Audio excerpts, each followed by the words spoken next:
Olha só, gente, em termos de comportamento no quarto, na cama, os narcisistas agem de uma forma bem específica. O sexo com eles é algo assim curioso, pois se torna num espaço muito complicado e tenso ao longo do relacionamento. Pessoas narcisistas realmente usam o sexo como uma ferramenta de controle, de validação, manipulação, de humilhação e confusão emocional. Não é um espaço saudável de intimidade. Essas pessoas usam esse terreno para controlar o ritmo da relação, para dominar o parceiro ou a parceira, para envergonhar, punir emocionalmente. Por outro lado, veja bem que é aqui que muita gente se confunde. Veja, os narcisistas, eles podem ser parceiros sexuais muito atraentes e habilidosos, especialmente no início.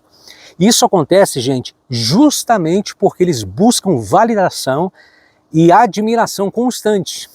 Eles querem ser vistos como os melhores, querem ouvir que proporcionam a melhor experiência. Eles querem ouvir, nossa, você me deu o melhor orgasmo da minha vida. Ou então, você é o melhor amante que eu podia ter.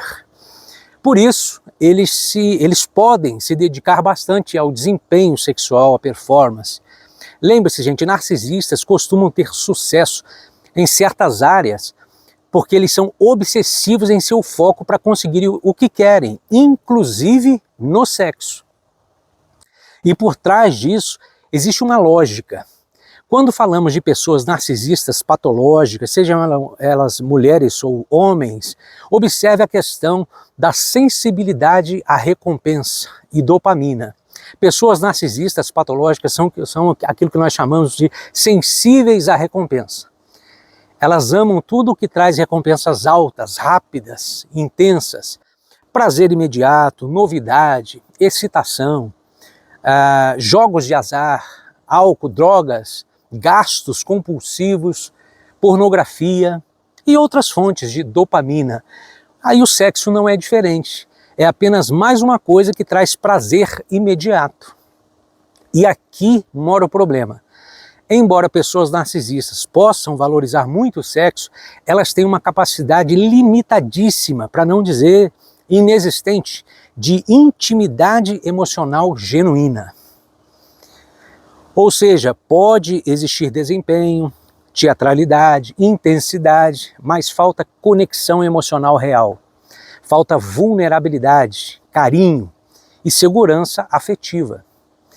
Só que a coisa não para por aí, gente. Outra coisa importante de você saber é que o vício em sexo ou o comportamento sexual compulsivo, do jeito que você queira definir, está correlacionado ao narcisismo.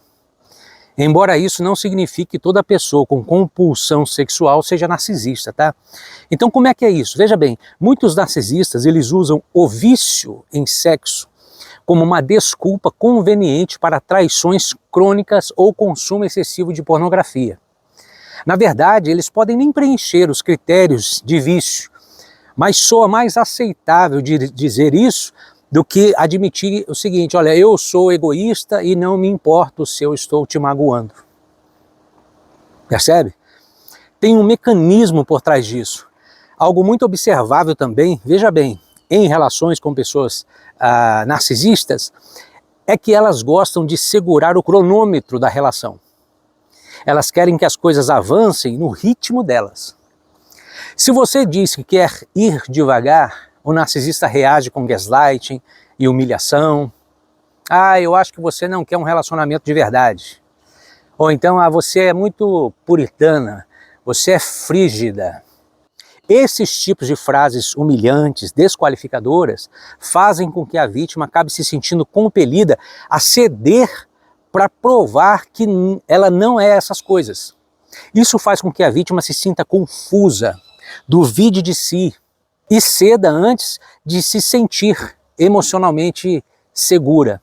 Mas aí observe o que acontece depois. Mais tarde, essa mesma entrega da vítima acaba sendo usada contra ela. Ou seja, o narcisista pressiona, ele manipula, ele convence a pessoa a avançar sexualmente e depois ele transforma isso em munição para humilhar essa pessoa. Você cedeu rápido demais. deve fazer isso para todo mundo. Eles manipulam o parceiro para comportamentos sexuais com os quais a pessoa não se sente confortável e depois a envergonham por ter aceitado isso. E isso não acontece por acaso, tá, gente? É uma arma de manipulação sexual. E tem uma arma mais silenciosa ainda aqui. Eles usam a abstinência sexual como forma de punição. Pois é, quando percebem que o parceiro vê o sexo como vínculo, como afeto, reconexão, eles transformam justamente isso em moeda de poder. Esfriam de propósito, negam contato, retiram o desejo da relação e deixam o outro em um estado assim de insegurança. Como quem diz, sem dizer, quem decide quando você será desejado aqui sou eu. Ele não perdeu a libido, ele está jogando com a sua carência. Agora vem um paradoxo importante nesse nosso bate-papo aqui. Veja bem, o sexo, ele pode até ser performático, teatral, mas não se trata de conexão genuína, como estamos falando aqui. Falta aquela química afetiva do vínculo, o carinho real, o abraço pós-sexo, a sensação de conexão, o acolhimento, a presença emocional. Eles amam a performance, mas detestam a intimidade genuína, porque a intimidade real exige entrega, reciprocidade, verdade emocional. E aí está o problema, gente. O narcisista, ele até pode encenar conexão, mas ele não sustenta a vulnerabilidade verdadeira. Na cabeça de um narcisista patológico, quando uma pessoa se abre demais, ela perde poder. Ele entende que ser tocado de verdade, emocionalmente, é sinônimo de depender. E isso é fraqueza para ele.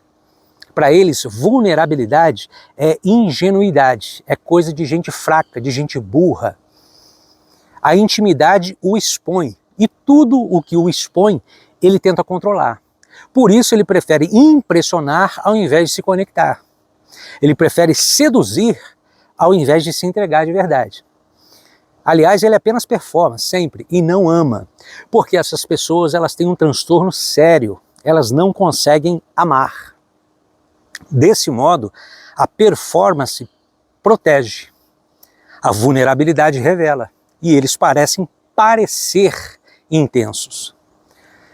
Então entenda que o motivo deles detestarem a intimidade, o motivo de a intimidade genuína assustar tanto essas pessoas, é porque ela desmonta o personagem neles, entende?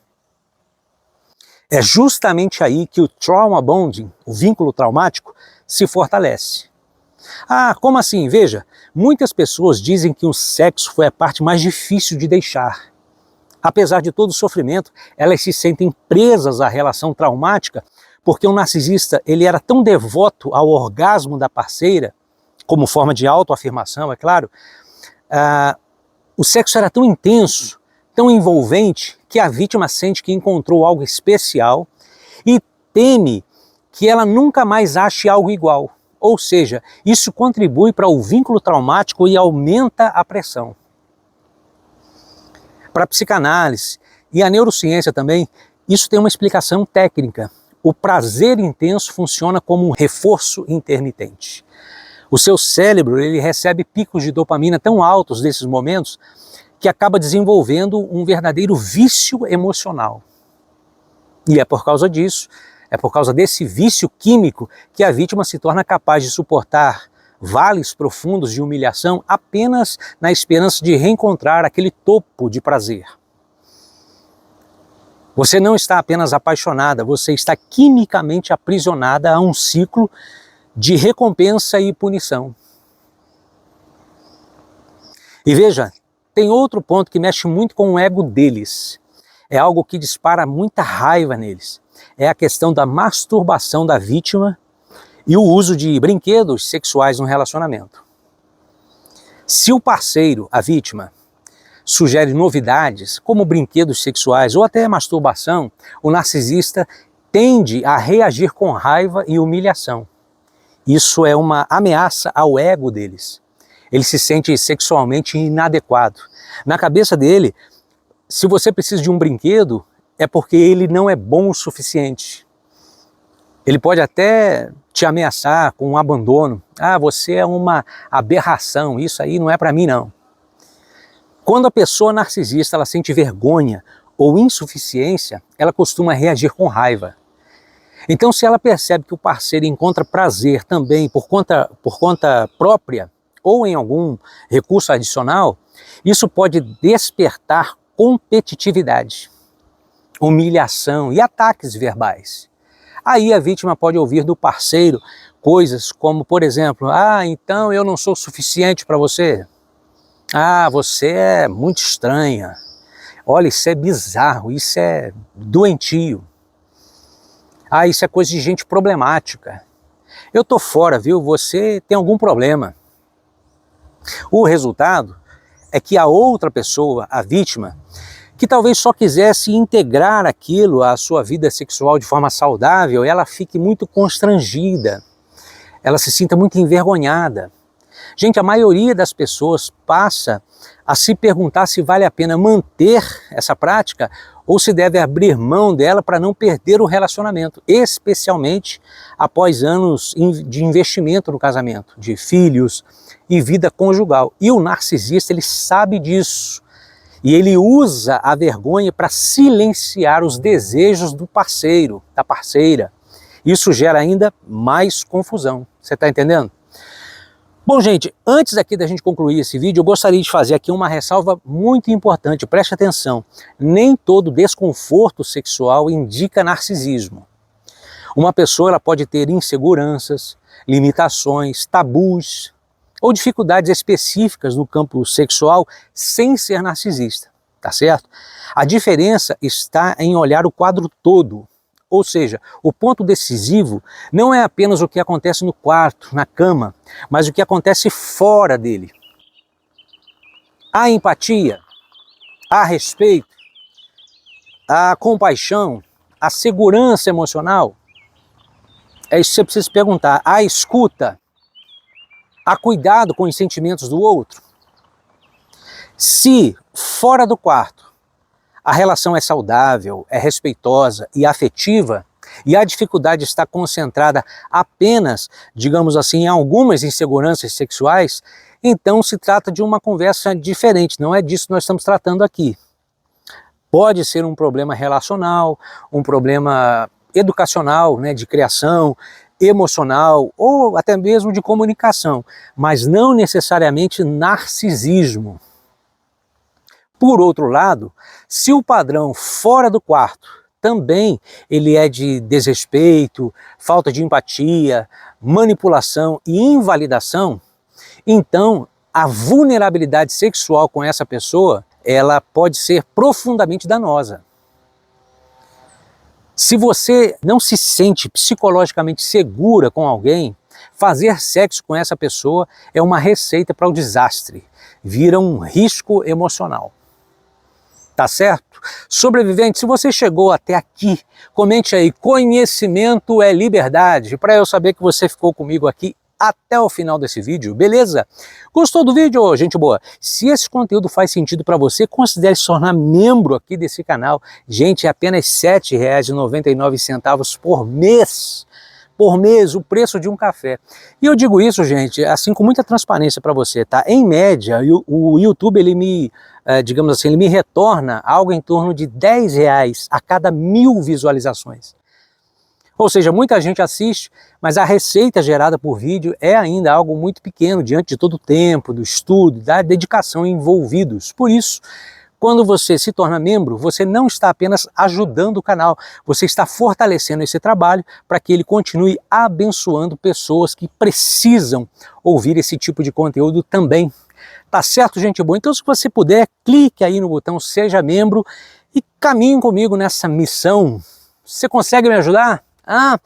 E olha, se você quiser se aprofundar ainda mais, de verdade, adquira o nosso livro, que é esse livro aqui, ó. Aqui eu disseco os mecanismos invisíveis da manipulação para que você recupere o controle da sua própria história. O link está aqui na descrição. Deus te abençoe. Tchau!